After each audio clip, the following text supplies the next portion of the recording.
to make a long story short, I had a re-inspection because at that point, I don't even know how to start this whole thing. It's just so much going on. Look, my apartment was deemed inhabitable back in January. January 7th is when the initial inspector came out. He did the inspections, found out he didn't have a license, found out the didn't have a license. He didn't turn in his fire alarm inspection for the past 2 years. My stove wasn't working for 7 months. I had a leak in my kitchen. I had a leak in my closet for the entire time I was there. The windows weren't caulked because my heating bill was crazy. Like, he came into the apartment and asked me if my heat was working.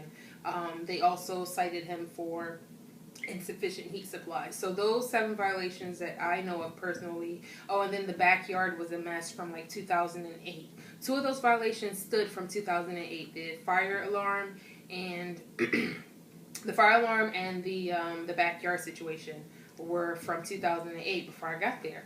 So I went to turn, I did everything I was supposed to do, got all my information. I even had a consultation with the lawyer, and come to find out, I did some more homework. Come to find out, the entire time that I was there, this man did not have a renter's license. So to begin with, he shouldn't have been renting to me or anyone else in that building, for that matter. He was collecting rent from, when did I move in? January, March, April, March. I think the end of March is when I moved in. So his license was basically not even renewed the entire time of my stay.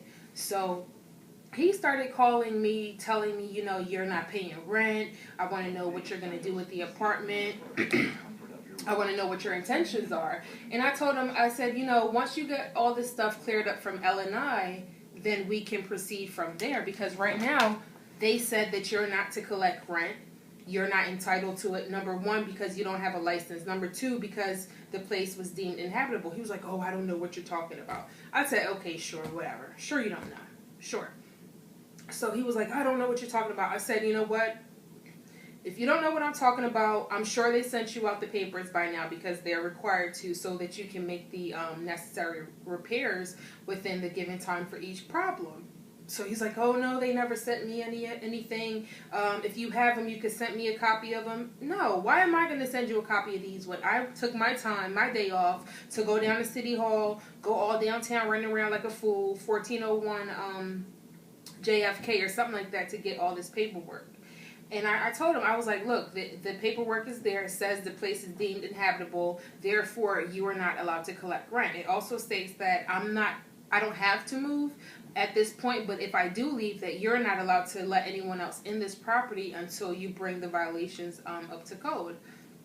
So he just swore up and down. This man swore up and down that everything was fine, that he had all his paperwork. And I said, on top of that, you don't even have a renter's license for this unit. He said, oh, yes, I do. I said, Mr. Watson, now we both know that you do not have a renter's license for this place. So he starts going through all this paperwork. I could hear him in the back like, oh, no, I have my paperwork right here.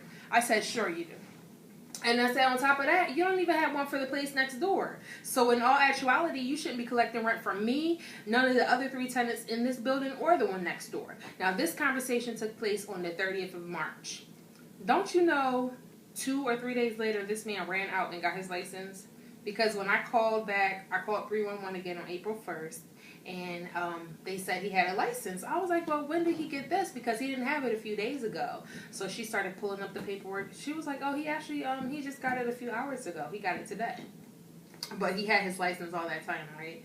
So, he's just been lying to me, thinking that I'm going to fall for stuff based on what he tells me, not knowing that, okay, there's all this information, there's a wealth of information out there that I can easily obtain without, doing too much, So that was one thing. From there, it's just so much lying. He lied and lied and lied and said he had this fixed, that fixed. It just came down to the point that I haven't paid him rent in 6 months. From February, it was February, March, April, May, June, July. Yeah, 6 months I didn't pay him rent. The last time he received rent was February, and I have January, and I have my receipts and everything for that. So within that time, the only thing he did was got his license, his license on the 1st. He got the fire code inspection that was done on the 4th, but it wasn't submitted. He got it done, but he didn't submit the paperwork, so technically he still failed the inspection. He did the stove, those 3 things. He didn't do anything about the windows, nothing about the heat, nothing about the backyard at that time. Like, all this stuff was still going on in 6 months. So I just got really fed up. I sent him a letter. I sent him pictures of everything that was going on in the house. I told him, like, all the problems that I had since I moved into that apartment. And I basically laid it out for him. I cited all my information, telling him, like, okay, this is why you're not allowed to collect rent.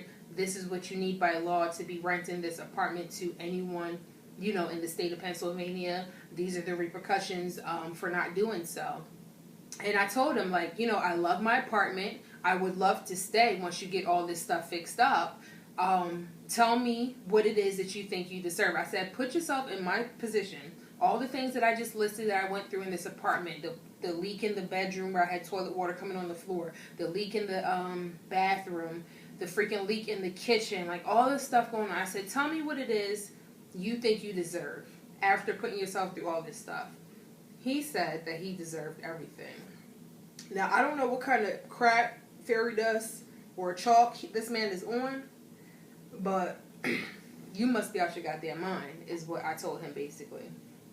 I told him, you know what, if we can't arrive at some kind of conclusion, some kind of solution as to, you know, how much you should get for rent, because you're definitely not getting everything. For one, you don't have a license. For two, this place is not up to par. I'm not paying you full rent for a place that isn't up to code by law. You can't tell me how much you think you deserve and stop being greedy, then we'll go to court. It's easy as that. If you want to take me to court, take me to court. If I have to take you to court, then so be it, but it will be handled through the courts. And it just went on and on and on.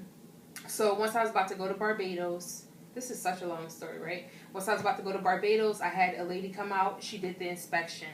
It was like the first inspection since he didn't fix anything. But within a certain amount of time, if you don't fix anything, they go to, L&I will take the landlord to litigation court, which is the highest form of court, to force them to fix the problem. So they did the first inspection where he failed because at that point he didn't do anything. He didn't fix the roof. Nothing was done. So I'm in Barbados. I'm checking my voicemails from time to time, and he tells me in one of the voicemails, oh, I'm just going to go by the apartment to see if you're still there because I haven't heard anything from you. I want to know what's going on. Do you still plan to be there? It's about, it's been like 6 months and we haven't received any rent from you. We need to know what's going on. And I forgot to mention, before I went to Barbados, he actually sent me a eviction notice. Sent me an eviction notice that gave me 10 days to get out for non-payment of rent. Which part of you're not getting rent because L&I said that you're not supposed to collect rent, do you not understand? Like, do you not understand that at all? So I just ignored it because it was illegal for him to do that. Number two, the amount of days that he had on there did not match up with what was on the lease. The lease said 15 days for non-payment of rent. His paper said 10 days. And then on top of that, he wasn't even the one that signed. It was his property manager that signed the paper. So I'm just like, this whole thing is bogus. So while I was in Barbados, I got a call. I called him back because he left me a message. I told him, you know what, there's no need for you to go by the apartment. I'm still in the apartment, but I'm actually, I'm back home, taking care of my father's situation, burying him, blah, blah, blah. And he still went into my apartment anyway. He went into my apartment regardless of me telling him I was there. And he said the same thing. I was like, well, what's going on with the L&I situation? He said, oh, everything on my end is cleared up with L&I. I passed my reinspection. And I'm thinking to myself, like, how can you pass the inspection if you didn't do any work in the apartment and everything still stands as is? So, me, I got to look into it for myself. I basically called around again, and they told me, no, everything is still as is. He failed the reinspection, and it's still how it was before. This man was just lying out his ass. So from there, it was just like I said, lie after lie after lie. So much stuff was going on. We had another reinspection, and what did he do? He tried to tell me that he caulked the windows, like the windows on the outside are new windows, but you can't put a new window into an old frame and then not caulk it around around the edges and expect everything to be okay. Like, he tried to tell me, you don't know what you're talking about. Like, I'm not stupid. I can look at a window. A freaking idiot, a caveman, could look at a window and see if it's caulked or not. So it was just like so much trouble, so hectic, whatever. So right now, I really don't know how much of the inspection they actually took off the list, like what he passed or whatever. And I've been calling the lady, haven't been getting her. Needless to say, we're going to court. The young lady upstairs, one day when I came home, she was sitting outside and she had her paperwork saying that she was going to court. And I was like, well, damn, mine should be in the mail pretty soon then. Just joking around. Don't you know, 2 days later I came back and my paper was in the mail? So once we looked at the papers, we actually have a court date on the 11th.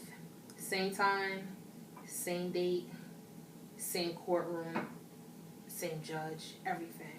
So I guess that's gonna be a good thing, because the judge will get to see, like, it's not just me. I'm not making stuff up. Like, how can two totally different people in this building have, issues with this man to the point where they just stop paying rent? I'm not sure how she went about stop paying her rent, but I stopped paying mine and it's in escrow.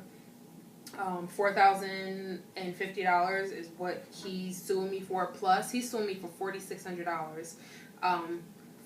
$4,050 and then $67 late fee for each month, and then he wants to sue me for court costs and lawyer fees. So it comes up to like 46 something. And I just think he's smoking. I think he has a bad habit, and he is crazy. That's where I'm at right now. So next week I go home to take care of this madness. And what I want to know, I don't know if any of you guys would know about this. Would a lease still be like legally binding if one party didn't have all the information or all the paperwork they had to, to legitimately have you, like, place you in this lease? So, like, I signed a lease with him, but he doesn't have a license to rent the place. Like, is it still legally binding? Like, I was already out of my lease, my 1-year lease, my contract with them. But am I still obligated? That's what I'm trying to figure out. It's kind of crazy. So I don't know how this thing is going to go. I just know that no judge in their right mind is honestly going to award this man this money. At least that's what I think. I'm not trying to say I should live somewhere for free. That's not what I think at all. If it was up to me, I would say, here, take the $4,050 and give it to charity. I really don't, I don't care. But at the same time, he does not deserve it. He does not deserve to be paid for something that he was doing and it wasn't correct. Because he's not only doing it to me, he's doing it to other people. He has, I think, 3 or 4 more properties that I've been checking up on, and he don't have a license for those properties either. So all this money that he's collecting from people, and he's not going through the legal system with the state of Pennsylvania to have him doing it the right way and paying the state for renting these properties out, but he's collecting this money. That's not fair. And then on top of that, you don't even have the audacity to have your tenants in a safe environment. Like, that's just beyond me. And he's a doctor. What kind of doctor are you? Do you not care about the well-being of your tenants and your... I don't even want to know. I don't even want to know. So that's where everything stands right now. It just all worked out for me to the point where my relocation and leaving that apartment, like, everything just fell into place. And that's going to be another video that I'm going to do and talk to you guys about that. Like, everything fell into place. All right, this is starting to get kind of lengthy, and I really don't feel like editing, and I got to go back to work from break. So I'll post this. Let me know what you guys think about the situation. Do you think he is going to be awarded this money? Do you think he's going to be awarded any money? Is there anything else that I need to know? Like, I have all my paperwork. I have the lease. I have my receipts from when I paid him. I have all my money in escrow. I have the dates showing that I was paying the money. I have the violations, the fake, not the fake, the, what is it called now? The eviction notice, the illegal eviction notice. I have, like, all my paperwork, anything, pictures, everything, videos, everything. I have all this stuff. I'm just going to put in a nice little folder, nice and neat, and go to court and just hope for the best. Hope for the best. All right, you guys, gotta go.